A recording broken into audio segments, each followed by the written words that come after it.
Are you a lifelong fan of General Hospital? Are you a new fan who wants to know more about the history of the show? Do you enjoy talking about the show with others? Do you find yourself yelling at the TV? Is your self-care an hour a day in Port Charles? If so, we invite you to join hosts Amanda Kimmel and Shannon Coach at the place where all the hidden conversations take place and secrets are revealed. Meet us at Pier 54, a General Hospital fan podcast. Hello. Hi. Welcome to the General Hospital recap for March 25th through 29th, 2024. And guess what? This episode's being released on April 1st, 2024. That's insane. That is our 5-year anniversary, and it's the same day of the week that we released. So this is actually, well, I don't think we did a recap for our first one. I think we did our intro. I think it was like a combo, wasn't it? Probably. It was. Do we dare go back and listen? A combo. I don't want to go back and listen. No, I don't want to go back and listen, but I think it was a combo, like get to know us, but also discussing that week to kind of, this is what we're going to do. Right. Okay. So, I can't go back to like the very beginning. Okay. That would take way too long because we are at 530 episodes. That's crazy. That's how many we've released. And we kind of forgot that April was coming up and that it was our 5-year anniversary. So we've planned nothing special. But we are talking about the minor mob families on this upcoming Port Charles 411. And nobody emailed me on this. And I'm really happy about it because as I was editing, I'm an idiot. We're doing the HIPAA for mobs and MIPA. Enforcer begins with an E, not an I. Yeah, it does. So I put it on the picture in parentheses, E next to the I. Oh, that's funny. That's funny. Yep. Never even crossed my mind when we said it. Nope. And you know what? I don't think it's even when I was editing. I think it's when I was writing up the show notes and I was typing it and I was like, oh, because I spelt it correctly when I was doing absolutely the notes, but not, you know how that happens when you just think of things. Yep. So we do have one Port Charles pipeline that is pretty specific to Sonny and everything that happened on Friday. So I feel like we can wait for that to bring it up. That way we can tie it into our discussion. So let's just remember. Okay. Remember. Yes. And then because I'm a nerd, I'm sure no one's going to be surprised by this. We talked about the Kevin conversation last week. And I meant to go back and listen because he didn't really he cited that one book as kind of the start of psychiatry, right? And the start of studying, but it wasn't specific to what Marshall and Stella were talking about, right? Like he did not reference anything. Oh my gosh, is it a thing? It was labeled the protest psychosis. Oh, wow. Like, so there is a book, The Protest Psychosis. I did not read it, but it's Jonathan M. Metzl, How Schizophrenia Became a Black Disease. Oh my gosh. I mean, that is the most clear title, that this really, really was. I mean, we talked about it, they're 4 times more likely, we read that, but I mean, this is a powerful encounter of how cultural anxieties about race shaped America's notions of mental illness. The civil rights era is largely remembered as a time of sit-ins, boycotts, and riots. But a very different civil rights history evolved in the Ionia, because it's right? Ionia State Hospital. So again, it is a specific place too for the criminally insane in Ionia, Michigan. If you are from there, I am so sorry that I am probably mispronouncing it. In the protest psychosis, psychiatrist and cultural critic Jonathan Metzl tells the shocking story of how schizophrenia became the diagnostic term overwhelmingly applied to African American protesters at Ionia for political reasons as well as clinical ones. Expertly shifting through a vast array of cultural documents, Metzl shows how association between schizophrenia and Blackness emerged during the tumultuous decades of the 60s and 70s. And he provides a cautionary tale of how anxieties about race continue to impact doctor-patient interactions in our seemingly post-racial America. That's ridiculous. Yep. And then psycom.net has an entire article from February 2022. Why aren't we talking about schizophrenia in Black people? And it talks about how it was. This is actually how I found that book. But it talks all about what we got wrong about schizophrenia, how it became that, how it got tight. And it's because of the protests and everything. So instead of listening to them, right, they just label them as mentally ill. Correct. The same. I mean, they did that with women, and that's why they were prescribed Valium. It was right. Oh, it's not postpartum. They're blah blah blah. Right. And then there's other articles that I guess this Jonathan Metzl guy is really big in this topic because he's referenced in another from Segregating Schizophrenia from July 2014. And it talks about prior to the 60s, schizophrenia and associated diagnoses had been primarily for white women, often ones who exhibited emotional dissociation, not violence or other symptoms. Yep. So yeah, it's even more than what Kevin said. And it's I'm really sad that they didn't bring up, this is a very specific state and hospital that they are talking about in all of these articles. Right. I wish maybe they will though, because they didn't hit on it this week. Mm-mm. We didn't see Marshall at all this week, and Stella was busy with Dante, and Curtis was busy with Laura. So maybe that'll be part of next week's conversation. That Marshall will say, "I've done my own research to start understanding this and really working through it emotionally." And I see I'm not the only one, unfortunately, that's gone through all of this. Yeah, because I did look up. We don't know where they're actually from. Right. So I kind of want them to be from Michigan. Yeah, that would be perfect. So, no, because he already knew they must be from New York. Never mind, because Kevin said the doctor you saw had a reputation about him. Oh. So it must be someone that Kevin is at least familiar with in this. I feel like this specific case that I found, or the hospital, is a known thing. Mm-hmm. But it sounds like that specific doctor is probably just local to. Darn it. We are so good at certain subjects, and then other ones, it's like they just drop the ball on any research. Right. No, I'm going to have faith that they're going to pull out some more information. Yeah. I feel like this is such a sensitive topic that they can't just stop here.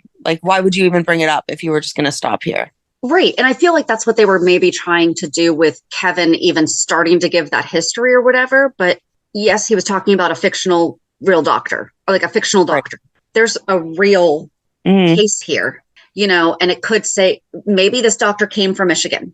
Right. Maybe we made it where this doctor came from Michigan and he had been working in the Ionia State Hospital. I don't know. Right. Maybe he got disciplined there, and so he had to move on to New York. Okay. And redo his research there. Okay. Or maybe some of his peers also. Yeah. They need to do what we said about going through the files and trying to reach out to these people too about, hey, you're probably not schizophrenic. Right. It's, yeah. So that was the little nerd out that I had this week. Okay. Well, thank you. Because it's crazy. It's interesting. I want to know more, but at the same time, it's one of those things where you're like, really? Why was this a thing? Why is this our history?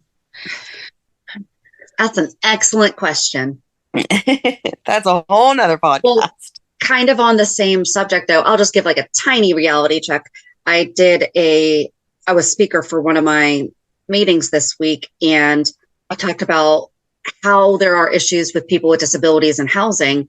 And I said, so many people are always like, this is a new thing, not just autism, but the number of people that have any kind of mental health or disabilities or whatever. And I said, one of the ways is because the diagnoses have all changed, very much like this, it was one thing and then it became another thing. And so other people were getting diagnosed, but autism and or other mental health differences.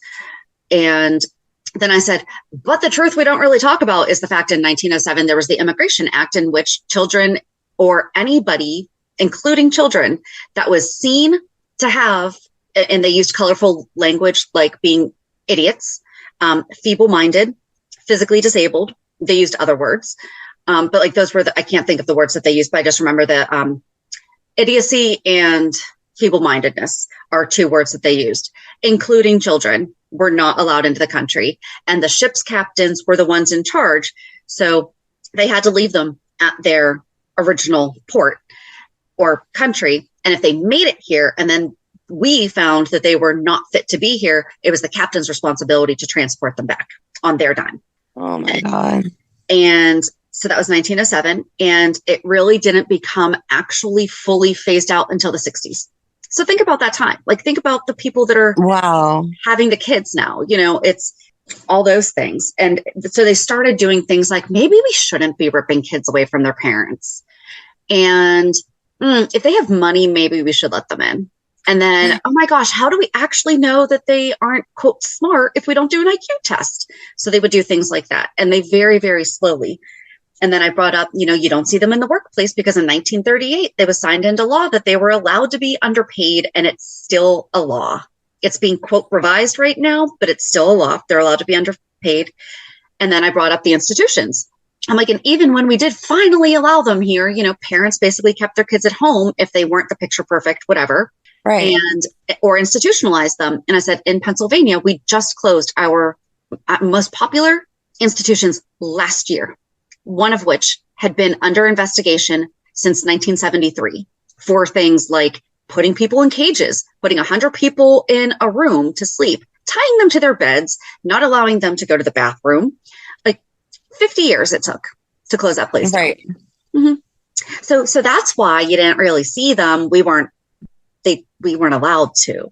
Right. And the equal education, that wasn't even a thing until 93. So what? I was in middle school before somebody with an intellectual disability had the right to the same education I did. Wow. Mm-hmm. So that's the real answer. So that was fun. And I was like, so this is why housing's now an issue, is because they're allowed to be in public. Right. Just horrible. Wow. Our history is messed up. Yeah. Okay, this is not that podcast, guys. Sorry. But that was something that I did this week. And I was like, oh, wait, I actually just talked about this the other day, too. All right. On a lighter note, let's go to Hulu headlines. Okay. Do you have anything? Nope. Okay. So on Monday, Jason tells his story. Elizabeth is overcome with emotion. You and I both have the same confused look on our face. Oh, we're doing Zoom today because we're doing like first thing Saturday morning because of Easter weekend. Stella comforts Trina. Michael is cautious and Jake is furious. On Tuesday, Anna is stunned. Carly is determined to get to Jason. Ava comforts Sonny. Curtis is suspicious. And Gregory's symptoms become more pronounced. I didn't like that. No. It came out of nowhere. It was, yeah, okay, anyway. Wednesday, Sam and Jason come face to face. Danny and Jake argue. Anna offers a surprising proposal to Dex. Trina makes a heartbreaking confession. And Brook Lynn shares a message. On Thursday, tempers fly at Jason's arraignment. Carly and Alexis are surprised. What? Carly and Alexis are surprised? Sonny has his doubts. Sam gets some hope. And Nina is insistent. And then on Friday, Jason meets with Sonny. Ava and Sonny have a close moment. Anna learns some important information. Valentine makes arrangements. Mm-hmm. I can't wait to hear your thoughts on this. I am so mad at him right now. Like, so mad. Olivia, Danny, and Rocco rush to Dante's bedside. Okay. So where do you want to start? I feel like we should just get the add-ons. Like Finn and Chase talking to his dad. I don't know why that was thrown in the middle of this. Mm-hmm. It just didn't fit this week. So and it's not like we saw Brook Lynn talking about it when she went to see Jason or anything like that. So it's not like the repercussions from it spread. Right. It's not like it led to another thing. Yeah. No, it's just its own little thing that they were getting off the elevator after seeing his doctor. And Chase was like, oh, what's wrong?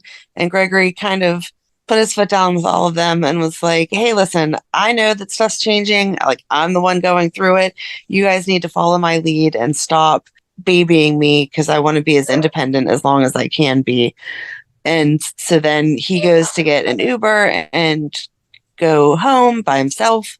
And Finn's like, hey, you guys might want to move up the wedding. And Chase is so cute. He's like, but Brooklyn already did all this work, blah, blah, blah. And she's equally cute. And it's like, no, all that matters is that your dad's there and that he's enjoying himself as much as possible. And as long as I get to marry you, I don't care. And that was like it.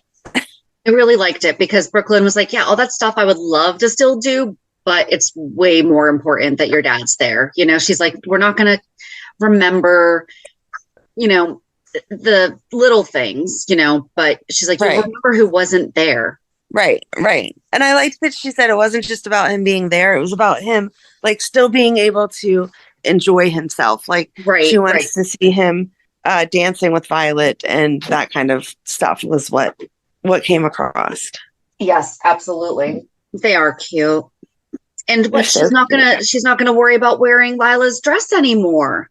Yeah, I feel like somebody's gonna come along and like put that together for her. Mm-hmm. I hope so.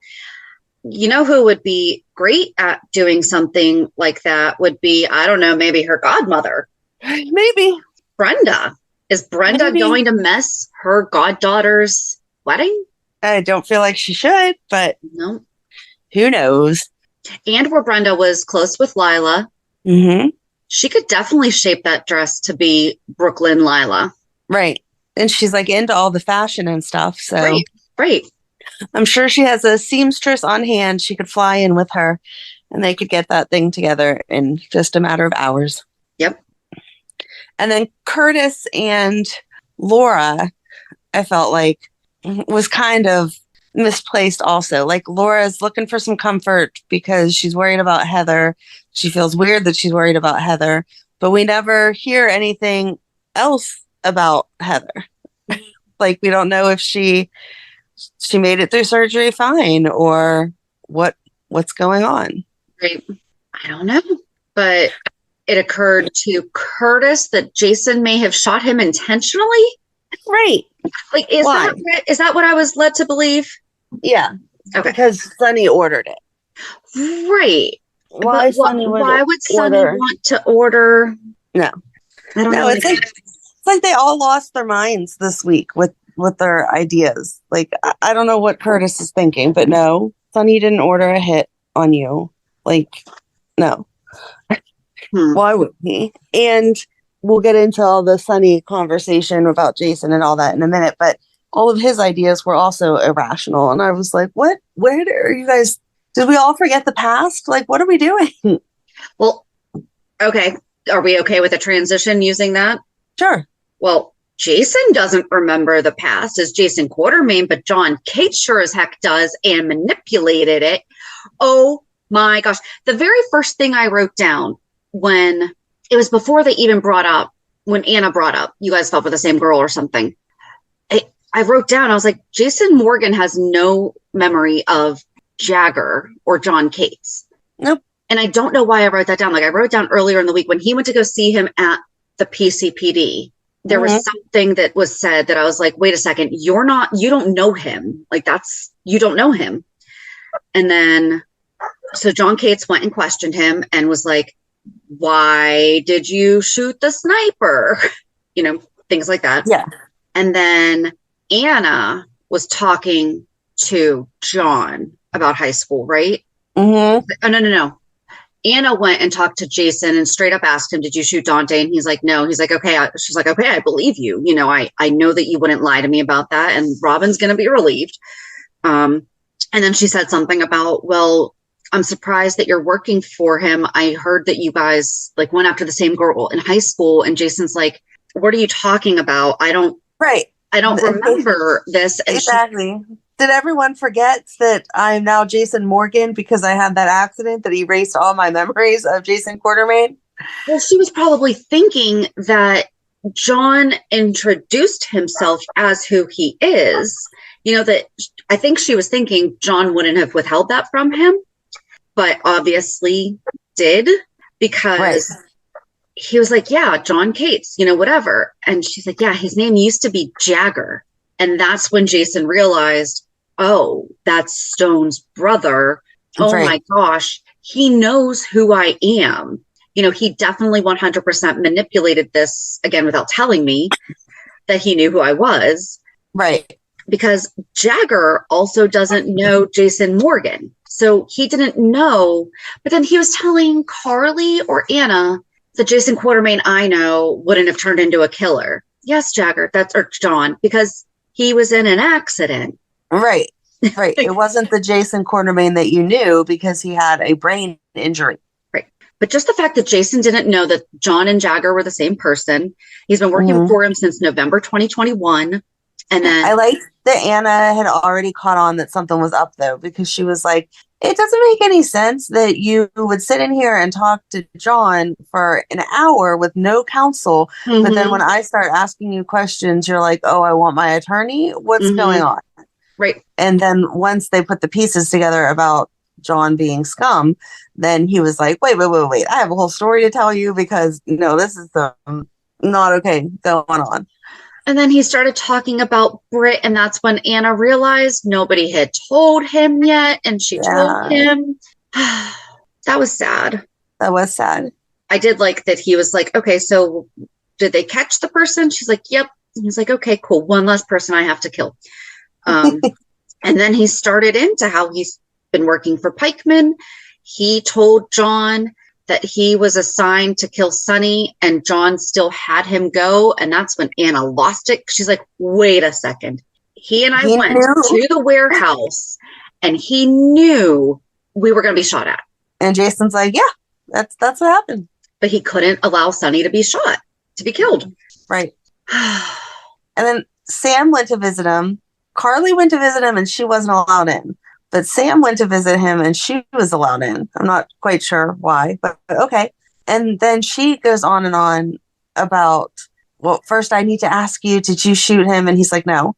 And then he admits that he's seen Danny, and she flips out on him and is like, you're no good for him. Stay away from him. Blah, blah, blah. I've raised him on my own. Like, once again, you don't know the circumstances that were going on. Jason would never choose to be away from his kids if he could help it. I just wish that he had said, I did not reach out to Danny. Danny found... Oh, did he? No, Danny found him, and he told Danny to leave him alone. And Danny said, did Jason tell that to Sam, though? Did Jason say, Danny found me? He did say Danny found me, but he didn't emphasize, like, I then told him, go away. Forget that you saw me. Do not come back here. And he insisted that he help me. And that's when he went and got the medical kit. And then even after he gave me the medical kit, I was like, okay, go away. Do not come back here to see me. And he kept showing up because he's a teenage boy who has a mind of his own and is worried about his dad. And I told him not to tell you because that would have made you an accomplice also. Like, it wasn't about keeping information that I was here or whatever from you. You knew I was somewhere, but I didn't want you getting in trouble also. Right.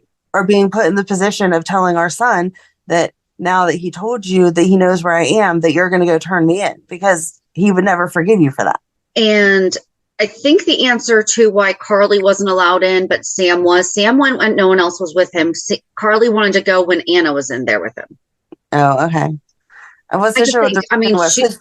Because she should have taken a number and sat down and waited, but... Yeah, I guess. Because Brook Lynn said she only got to see him because she knew the desk sergeant because of Dante. Mm-hmm. So I just wasn't sure how it was decided. Yeah. Right. No. But maybe that's why Sam got to go, is because the desk sergeant also knew her because of Dante. And so he was like, okay, fine. But it still seemed odd to me. Mm-hmm. But yeah, and I just didn't like the way that Sam was laying into him and then was like, you're no good for our son. Stay away from us, blah, blah, blah. Like, really? And then later on, she says something about, like, he's just not the man that she knew or something. I'm like, what? Again, are you rewriting history? Like, you may not want to be married to him anymore, but you had a respect for him the way that Carly had a respect for Sonny, no matter what. Right. So, I don't know. I didn't like all that this week. Like, people forgetting where they came from. Mm-hmm. So, but I mean, if Sonny's acting erratic, though, it's explainable because of your boy. So I wasn't sure if Sonny was supposed to already be on those meds that were not as effective or not when he was being so irrational. I'm going to guess yes. First of all, let's just go there. Mm-hmm. He has been the one planning to kill Sonny for over a year. Mm-hmm. Why? Because he's been running pikemen. But why? He hasn't been running pikemen for over a year. Mr. Brennan was. He's been running pikemen since Brennan got arrested. Right. But he's been working with pikemen. Yes. Basically since Sonny came back from Nixon Falls is what it sounded like almost. When was that? No, I guess that was 22, right? Yeah, that was 22. Yeah. But so he's been working for pikemen. Pikeman's been trying to take Sonny down, but then he's on board with the let's kill Sonny. Well, I think originally they did say like the plan was for him just to take money and they would use him and then just kill him whenever they were done, like they did everyone else. But Sonny couldn't be bought. And so now the plan has to change to we're going to kill Sonny. You going to defend your man here? No, like, what the heck? Not at all. Main reason being is that he is messing with his meds. Yep. I still do not condone the whole we're going to kill someone thing. But the fact that he is intentionally, this is what I don't understand. Because I don't feel like he would do that to Nina. Right. So there's that. Mm-hmm. And Valentine is not one that doesn't care about the collateral damage, at least from what we've seen. He knows if you mess with somebody's bipolar meds, that could wind up in a catastrophe for the kids, which right. I'm sorry, I don't see him being okay with potentially putting children in danger. Right. Or Nina in danger. Yep. Because she's still throwing herself at Sonny. Right. And you know that they're going to wind up blaming Ava because that's what she did to Morgan and she's living with Sonny. And so this is all going to come back on Ava. Yep. I'm mad at him. There's absolutely zero defense. And then he's still trying to withhold it from Anna or be like, but she can't find out. Right. You don't want to find it out because she's going to put the pieces together and then you're going to be in big, big trouble. I'm not happy about this at all. Okay. So what was the thing when Mr. Brennan, so after Valentine left and the prison guard drove him again and then stopped and he got out and the driver is deaf. And so he did sign language and he said something about Valentine. What was that? What Brennan said? Brennan was talking his ear off about you're taking me back home. And, you know, he and I have the same past and blah, blah, blah, blah, blah. And then I think that's when he realized that the guard actually didn't hear what he said. But then the guard signed Valentine to him. Is that what happened? He signed the name Valentine. I didn't understand what was happening there. Oh, no. See, I thought that he was just signing like, okay, now we're here. You can go back inside. Everything's fine. And he was saying, good job, Valentine, because the guy wouldn't have heard. Right. And Valentine used somebody's disability to his advantage. Right. Right. Yeah, that's what I thought. That's what I got out of that was he had not realized that the guard couldn't hear until he signed that. And then he was like, oh, wow, he thought of everything, which was just gross. Okay, so I did not obviously pick up on that one until I just talked that through with you. Mm-hmm. So yeah, your man's a scumball. I really did tear up just because I was so mad at him. Oh God, that's funny. I just don't like when this stuff happens. Yeah, they're making him like a real bad guy because they're like, he even said like, if Anna finds out, man, I'm in so much trouble. I honestly don't know what to say. It's just ridiculous. It's ridiculous. But yeah, so Sonny's acting irrational because there is the arraignment and they find that Jason can get out on a ridiculously high bail. And so Michael, of course, posts it. And then Jason goes straight to Sonny to explain what was going on. And Sonny's in the middle of screaming at Carly about how he can't trust her and that she's probably been working with Jason secretly for all these years to take Sonny down. And she's like, what are you talking about? It's like, I had no idea he was alive. And why would we be trying to take you down? And then Jason gets there and he's like, yeah, I am working for the FBI as an informant because they had something on me. And like, he doesn't get into it, but he flat out says like, yes, I was protecting me. I did like that because that was also, yeah, Sonny, I'm back, but also I'm not really going to put myself at your disposal. I'm not. Right. And I don't feel like Sonny, okay, even though we just did the entire mob Corinthos, the Corinthos mob background, and one time Sonny had a hit put out on Jason. So yeah, he did seem as disposable.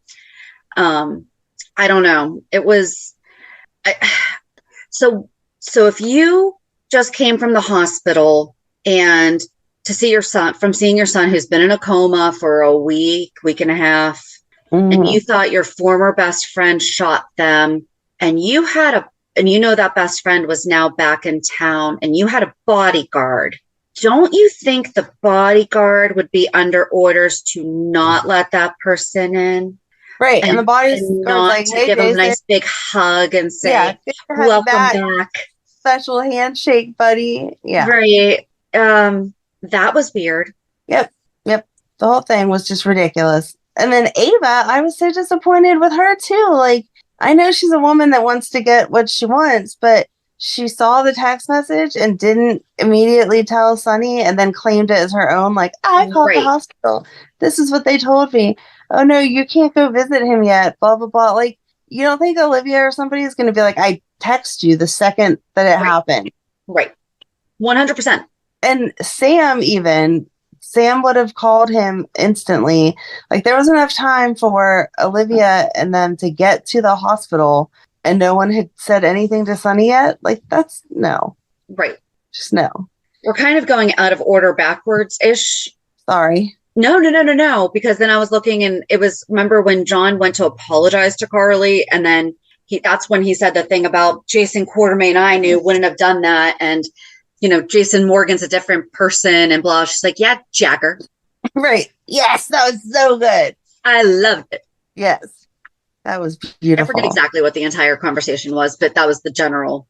Yeah. But yeah, he said something about just because you're not that person anymore doesn't erase that you were that person. And that's whenever she's like, yeah, Jagger, I know. Yeah. Boom. And then prior to that, Michael went to tell Sonny that Jason had turned himself in and Ava was there. And Sonny said to Carly, your son. Yep. That I was so mad.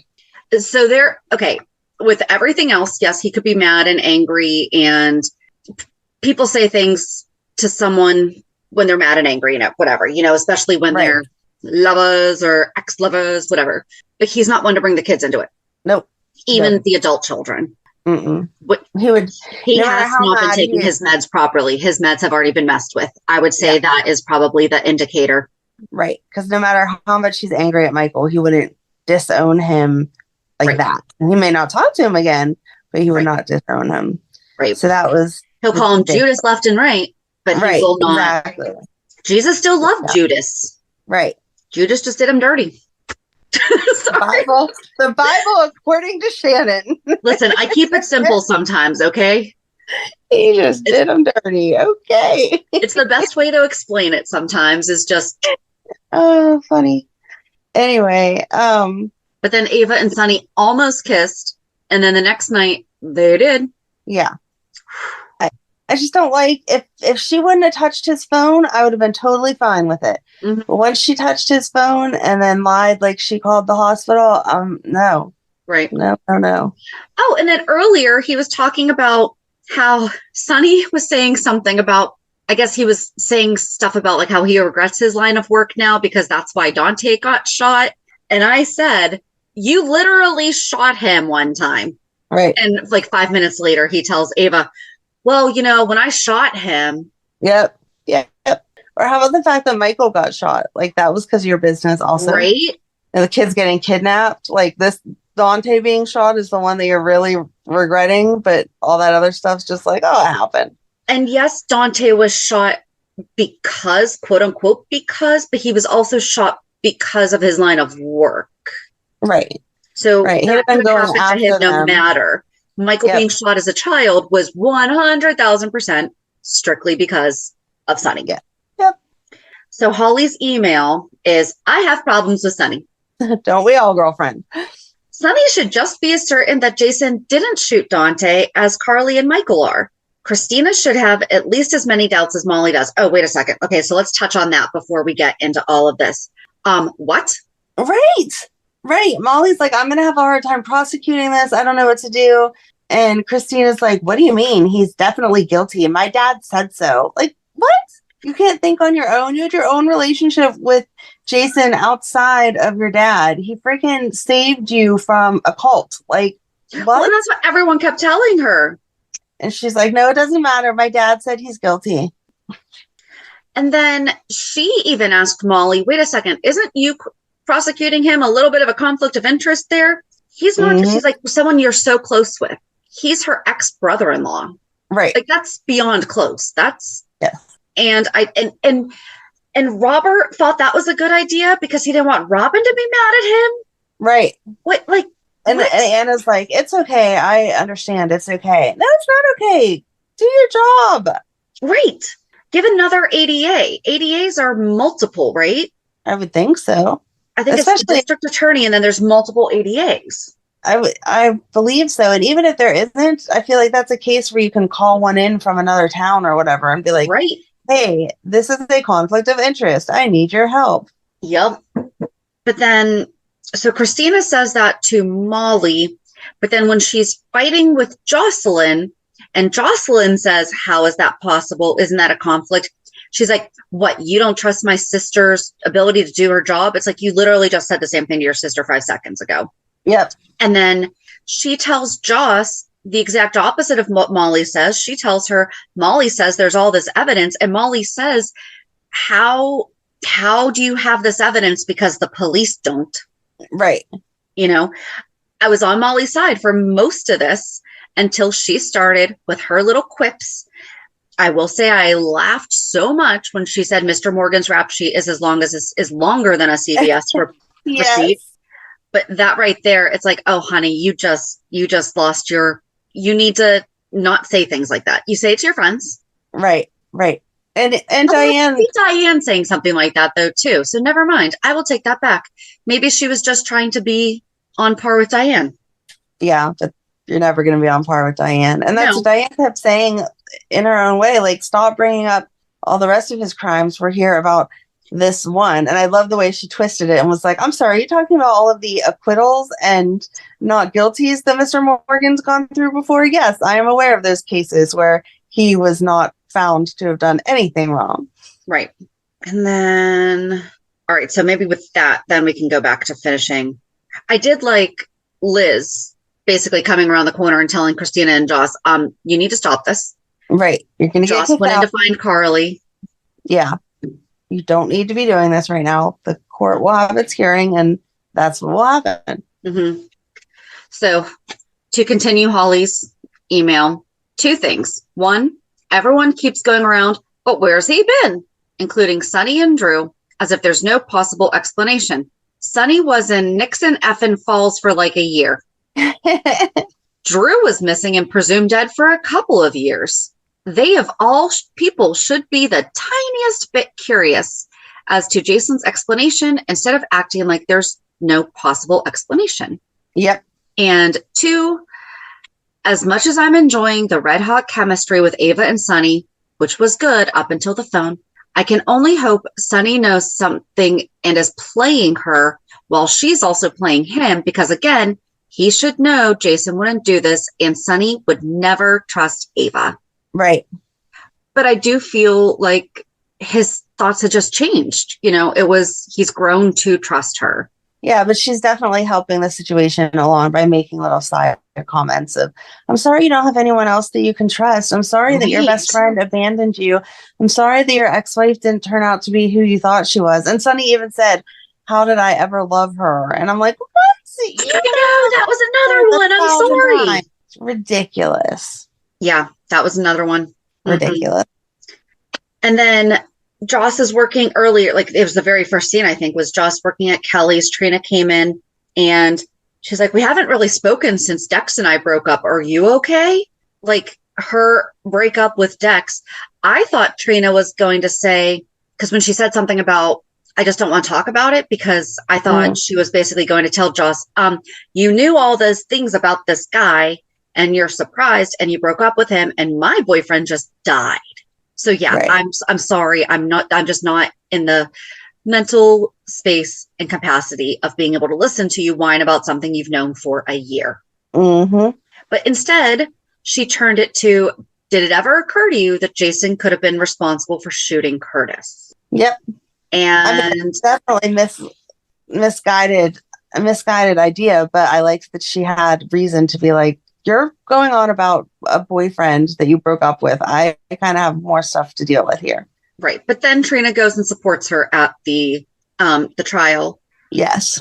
But after she was kind of dodgy with Joss, she and Stella talked outside of Kelly's or Bobby's. And are you sleeping? No, I'm not sleeping. Oh, okay. You like laid down and had your eyes shut. I'm like, wait. I'm not asleep. No, I had my contacts in for a birthday celebration, and alcohol is very drying, and I have dry eyes to begin with. And so my eyes are owie. So I'm totally with you. You're not putting me to sleep. I'm like, okay, we'll talk about something else. I should do that when you bring up Nina. Sorry. I actually did not write anything down about Nina, so you're going to have to carry that one all your own. Oh, okay. But I forget really what Trina and Stella talked about, but Stella was like, so were you just really going to text me and cancel? Because she just wasn't, because she was talking about Joss, right? And yeah, she was just basically saying how she just doesn't feel up for anything. She's still really sad. She's still really upset.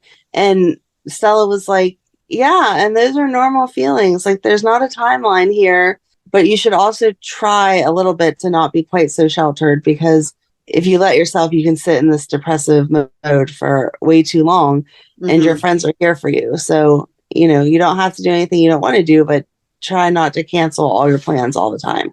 And she did say about how they had the memorial, but it really wasn't enough because, his body wasn't actually there. And then she went to Spencer's gravesite, and she's like, even though I know you're not here, but this is the best we can do. Did you see whose grave he's next to? No. He's next to Ruby. Aww, that makes me happy and sad. I know. See, like, they pay little details like that. Right. Hmm. And then, okay, here's my question for you. What is your jinx? Did we talk about this before? I don't think that we have. I was not into the whole jinx thing. Like, I did not do that. So my understanding is that the other person, it's jinx, and then you have to buy me they say soda, which is probably why I don't like it, because it's not soda, it's pop. So there you go. So that's what my kids say, and both of my kids say soda. I don't know. Yeah, something from you. No, I have always said I have not always said pop, but for as long as I've lived in Pittsburgh, I've definitely referred to it as pop. So I have no idea where they started calling it soda, because I know that their parents. Their parents. I know that their dad doesn't. So I don't know. Huh. But I grew up where it was, you say the person's full name 3 times. So the full name, first, middle, and last. And it's like, haha, I don't know your middle name, so you're never going to be able to speak again for the rest of your life. Oh, okay. Just curious about that. Anyway, real subject. Oh, Brook Lynn went to go see Jason and brought him a letter from Monica that said, I believe in you. That was very sweet. And I like that she re-explained again, to him, Monica is not okay, but she is okay. And so she's not here because it would be physically too much for her. She is in a wheelchair, but she's on the mend. Right. She wanted you to know she's thinking of you. Here's a letter. Right. So that was good. And then I have Anna did believe Jason, which we already talked about. But then she offered Dex a job at the PCPD. Yeah. And he, again, is like, so did you think it over? Now you're going to arrest me? Blah, blah, blah. And she's like, no, I told you before, I'm not trying to get you killed, but maybe you can work here and we can figure something out. I have a genius plan. This is all going to be wonderful. So on to, God. I was just going to say, I'm like, Jake wants Jason to be arrested and go to jail, and Liz is like, Yeah. The boy's gotten a little more bit of a complicated scuffle. than that. Yeah. That would be hard, thinking, like, one of you thinking that your dad shot the other one's dad. That would be difficult. Well, we never really see Danny and Jake as brothers. We see Jake, Cam, and Aiden. Right. And Danny and Rocco. Right. But we don't see Jake and Danny being brothers. Right. But there had to be some punches thrown this week over it. I liked everybody's response was basically, all right, so you probably shouldn't have done that, but we definitely understand the... Right, exactly. Okay, now say you're sorry and move on. Yeah. But then on the Nina stuff, Nina didn't do much this week other than whine again about when she showed up at the courthouse, and Carly's like, Sonny's not here. So if you're here to try to see him, then I'm not sure what you're doing. And she was like, I still love my husband and I still care about his family. And then the trial happened, or the arraignment happened. And then Drew is like, hey, Alexis, did you hear the news? And she's like, what are you talking about? And he's like, I have good news for you. Nina's not going to be she will be your editor, but she won't be around to be the editor as much, blah, blah, blah. And that's whenever Alexis was like, welcome back to the being forced to work with Nina, even though you can't stand her team. And I was like, yes, that's exactly it. I'm so glad that you guys have a little support group, because I feel like you need one, because she's so annoying. Yeah. So annoying. And Ava still like helped save my marriage, and Ava's knocking on your man. Yeah, I feel like that's going to be a problem. I want Ava to finally say it. I want her to be like, how loyal did you think I was going to be to you after you cut my baby out of my stomach? Well, that's what I was going to say. I'm like, I'm really actually surprised at Ava, just because she has made a point of saying, listen, we have a messy past and we've moved past it and we're friends now. So I am surprised at Ava's actions, but she also knows that Sonny is dead set on the divorce, which he has already served the papers. Right. And she has said to Nina, he stop it. Like, he's not. Yeah, he's over it. Yeah, like you did something wrong, and this is what happens. And I think the only thing we have left is that Sam pleaded with them to not. I did not like how she attacked Portia. I kind of liked her point, though. If it was roles reversed, would you be like, fine, Curtis can go to the recovery center?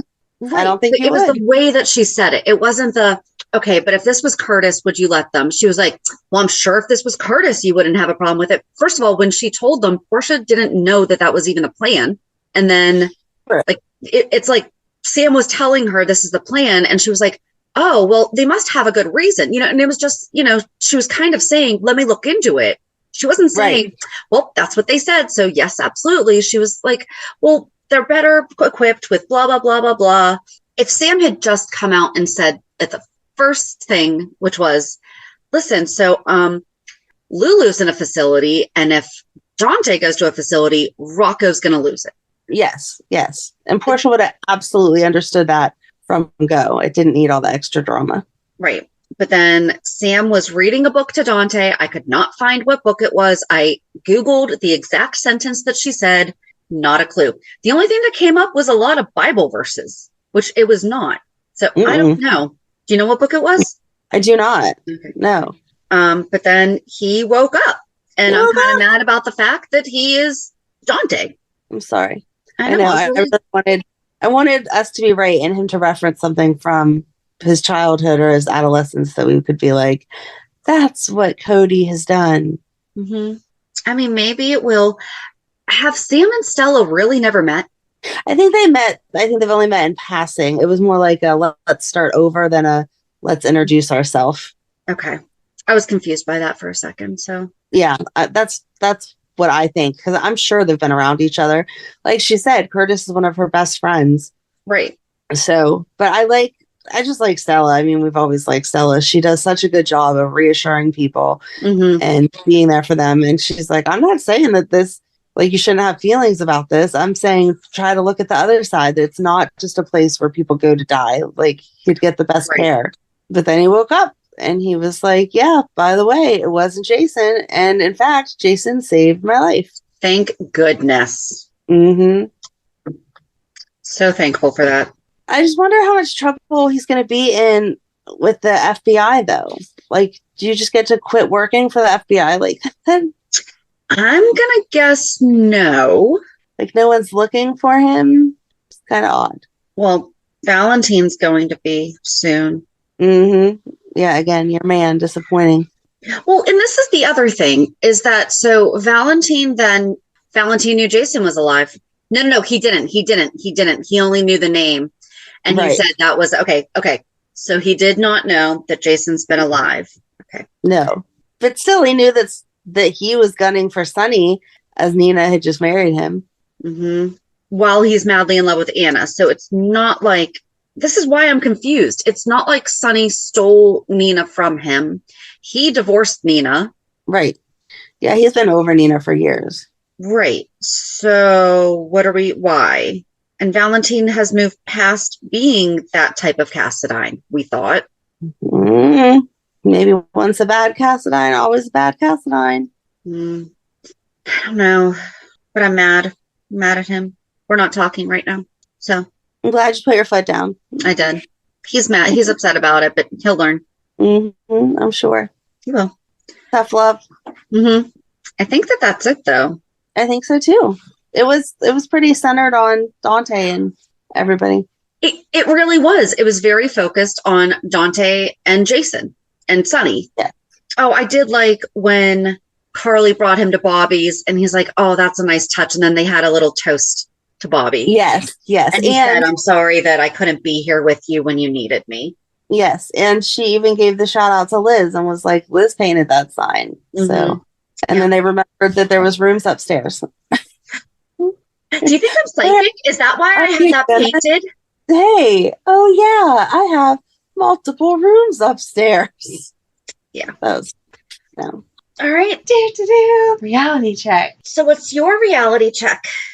It was like an emotional week for me. The good stuff was Emily's birthday was Thursday, and like always, nothing can go the way it is planned. I swear, sometimes I live in a soap opera. Uh-huh.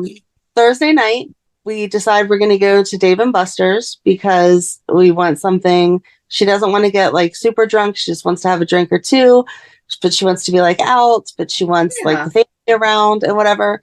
So we pull into Dave & Buster's and, well, actually I was on my way to Dave & Buster's. I was driving her and like her friends, and then Ryan was driving himself and our other girls.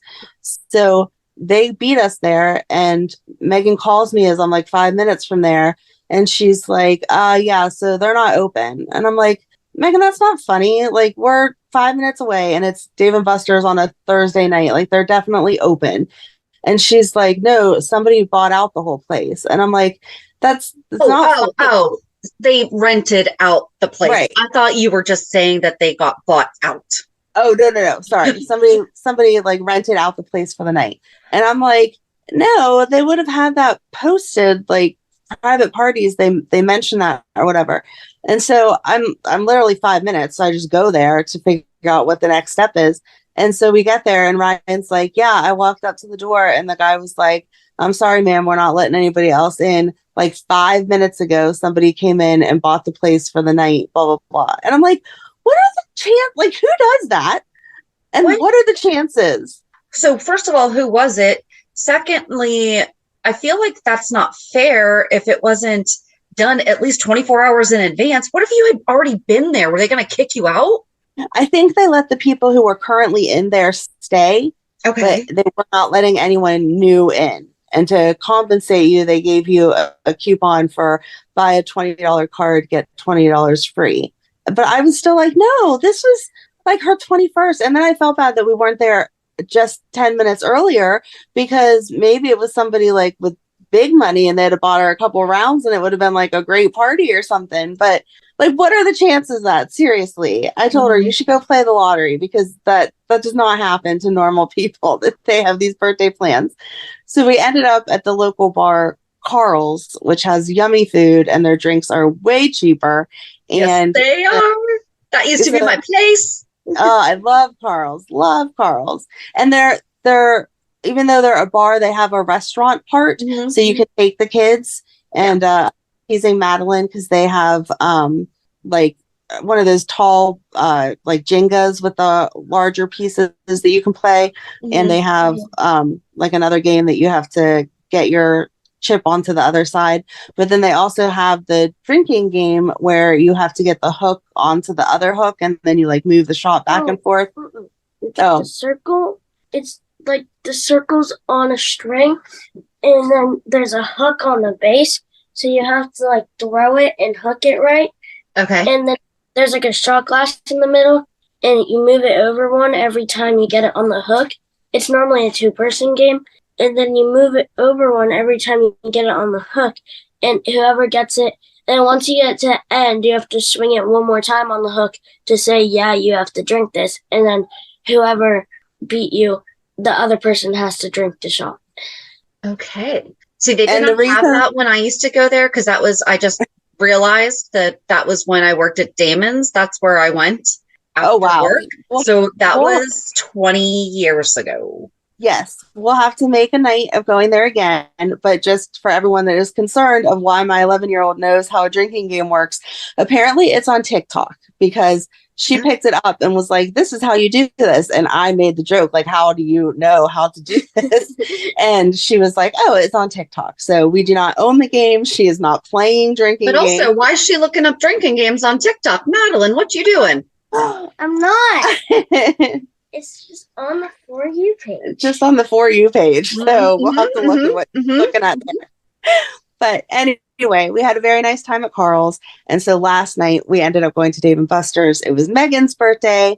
But she still wanted like the family friendly whatever. And she wanted special cupcakes from Oakmont Bakery that we talked about last week is a local bakery that's yummy. So she got her special cupcakes and all of that was good. And then tonight we're going over to my mom's to celebrate Megan and Matt's birthday because Matt's birthday is tomorrow. So that was all the good stuff. Good week. Oh, and yesterday Megan had complained that I wasn't off for her birthday the way that I was off for Emily's birthday, which was just the way my schedule fell. I had not requested off. So I ended up taking off yesterday, but of course then she was like, oh no, I'm going out with Emily. I'm going here, blah, blah, blah. So Madeline and I had a nice little day where we went and got the cupcakes and then I took her to Sky Zone and she got to jump some energy out. So I just watched. I was not participating.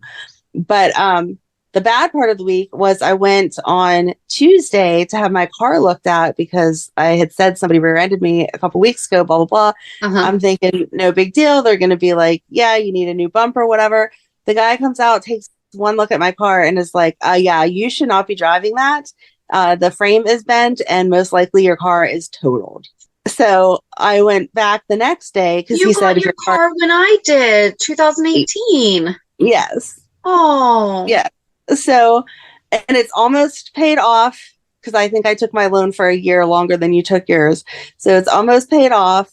And it was like the first car that I bought, like all by myself. I didn't need my crappy ex to be part of it. Like I did it and I was so proud of myself. And we were coming to this end of the loan and I was like, woohoo. And then the stupid guy rear ends me. And like I said, I thought it was like nothing. And then the adjuster guy was like, yeah, no, this is bent and you see this here, this is super expensive, blah, blah, blah. So I had to take it back the next day and drop it off and get a rental car and stuff. And he called me like less than a few hours later and was like, yeah, I just submitted the claim to your insurance because this is totaled. And then the extra crappy part is the person that hit me had insurance. So they're like, you can go through yours, but you have to pay like your deductible and whatever, or you can go through theirs and you don't pay anything. So of course I want to go through theirs. Right. I called hers and it's this insurance I've never heard of before. And the lady's like, oh, we never got a claim from our person that anything happened. So I have to investigate all this stuff. And there looks like there may be some issues with this policy. So if you want anything done with your car, you'll have to do it with your insurance and then we'll have to fight it out. After them. Like, are you kidding me? This is ridiculous. It is clearly your guy's fault. He rear-ended me.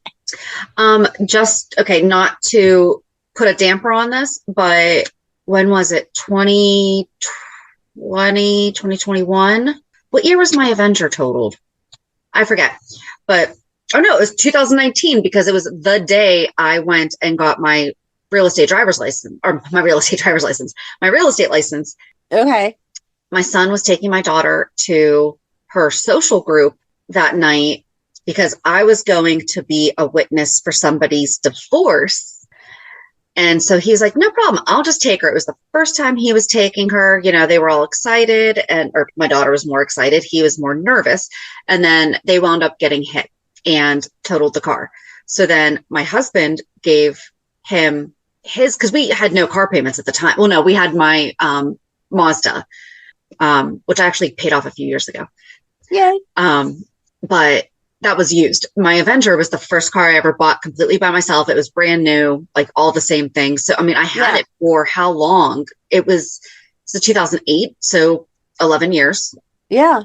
And so JD gave him his Suzuki Forenza. That was like a 2005. So we took the money from mine being totaled and put it towards, he found a Suzuki X7 or something like that. It was like a little SUV. We only had it for probably like 2 or 3 months because he was turning left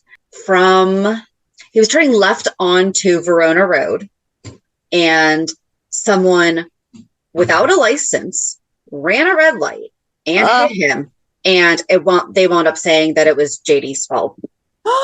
That he was not, that the guy who was driving without a license, I'm sorry, even if all other traffic things, he hit him. Like he hit him.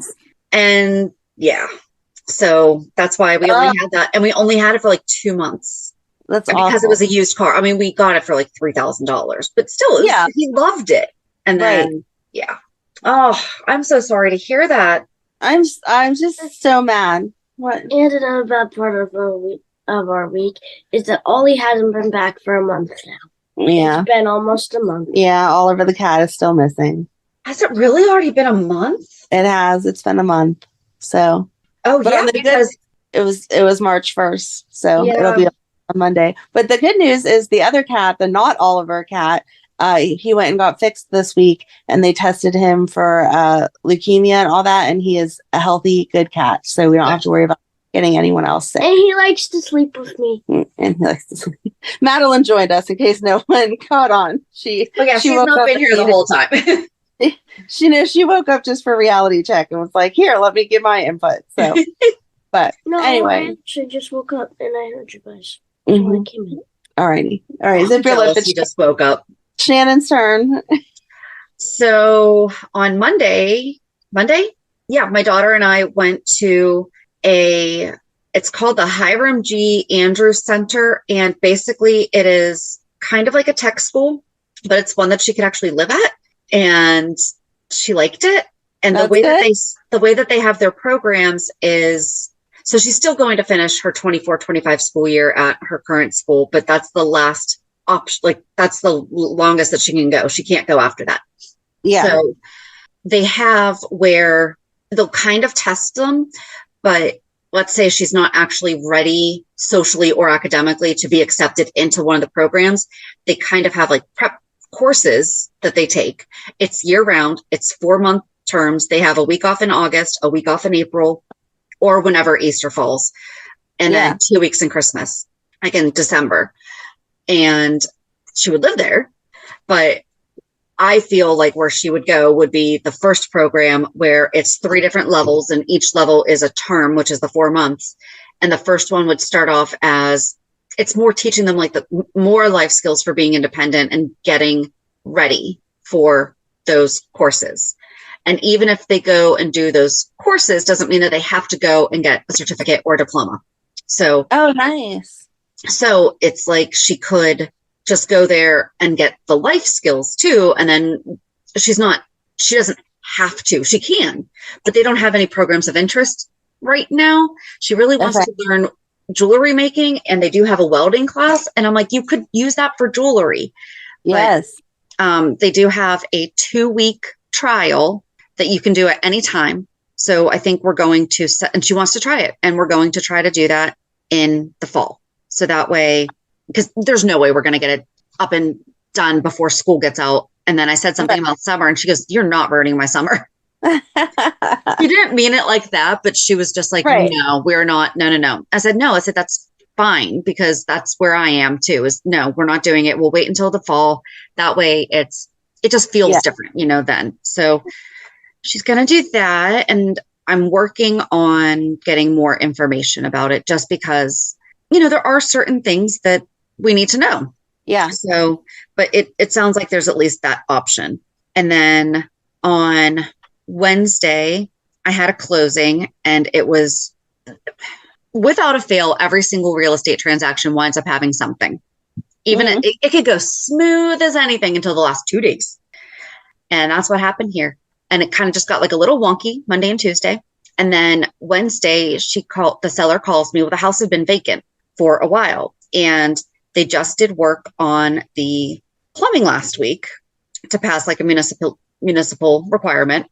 Mm-hmm. And the water authority had just come back from getting her final reading and called her and said, so you definitely have a leak somewhere. It's not a lot to where we're worried about a bust pipe or anything, but it's definitely like it's been consistently leaking since last Thursday at 5. And then we looked at the calendar and we're like, oh, that's when they were doing the repairs. On Tuesday was when they were or on Thursday was when they did the final testing. So whoever was doing the testing left one of the faucets on. Oh, geez. So she was at work. Closing was at 4. It was like 1 o'clock. I said, I can run over there. It's only 15 minutes away. I can run over there and get it. And I was definitely not going the speed limit, but I was not going as fast as they stopped me for my first speeding ticket in almost 20 years. Oh, no. And I even said to him, I said, listen, I'm not going to try to lie to you right now and tell you that I was going the speed limit because it was through the local park that's around here that the speed limit's 25. I said, I admit, I was not going the speed limit. I said, but I really don't think I was going as fast as you said I was because he was doing stopwatch, not radar. And I wasn't, he was very, very nice. So it's not like I was being argumentative, but I was just like, I honestly, truly don't think I was going that fast. But I guess because so many people zip through there and they do. And I told him, I said, I'm one of the people that have actually called the police because somebody is driving so erratically through here. I guess the residents got together and asked them to do a study. And one of the people allowed him to sit in his driveway and they painted the white lines. And sure enough, as he's writing up my ticket, someone goes, huh? And when he comes back, he looks at me, he goes, I saw. I'm like, okay. I'm like, so in hindsight, mine's really not that bad. He's like, I can't go after him. I was like, I know, but I'm like, but those are the people. Yes, I was 100%. And so therefore, right. You'll pay the my first speeding ticket in almost 20 years. But he told me, he's like, so if you plead not guilty, we could probably negotiate this down to 5 over. Because he wrote down 10. He somehow says that I was going like almost 20. Oh. Yeah, that's not me. So I was like, I'll give you the 10. I said, I will 100% give you the 10. I was like, that seems reasonable. So then I didn't know if you plead not guilty and you try to negotiate down, it's like a sincerely significant amount cheaper. Yes. I didn't know that. I didn't even know that you could contest it. Yep. So I'm going to do that because I feel like he wouldn't have told me that if he wasn't willing to work with you. Right. Especially where somebody went flying by me. So then sure enough, I'm coming back and I'm like, I'm going to go the other way home. I get down to the bottom of New Texas and there is a car flipped over. Oh my. So somebody must have run the red light going on 22 as somebody was crossing to go on because it's how the car was hit. Like the car was flipped this way. Yeah. So it looked like everybody was okay. But then, we're all doing the 3-point turn to turn around and go back up the hill. I had to go through the park again. And so I was like, I am going 25 miles an hour. And so I did. And sure enough, somebody is right up on me and decided to go around me and speed away right at the same place that he was sitting and he wasn't there anymore. Of course not. Of course not. And I'm like, this is who you're supposed to be catching, not me. Right. So, yeah. No, I'm sorry about your speeding ticket. No, me too. But I don't know. I was just like, yeah, I'm like this really stinks. Especially and I even said, I think it's just funny because I'm seriously trying to get to a house because there's a leaking pipe. I said, and we're not sure what's going on. Yeah. So, yeah, sounds like we kind of both had like eventful, good and really weird, bad weeks. Yes, exactly. Bad car weeks. Yeah. So that's it. That's it. Join us on Thursday as we discuss the minor mob families. Yep. Have a good week and happy anniversary. And happy Easter. Yes. But happy anniversary. Yes. 5 years. Crazy. Crazy. All right. You said have a good week. So yes, we'll meet you at the pier. Bye. Bye. If you enjoyed today's show, we invite you to go to peer54podcast.com to subscribe on your favorite platform. Don't forget to leave us a review. And you can also follow us on many social media channels. Just search for Peer54 Podcast. Also, we are not perfect, so if there is something that we missed or messed up, just let us know by emailing us at peer54podcast@gmail.com.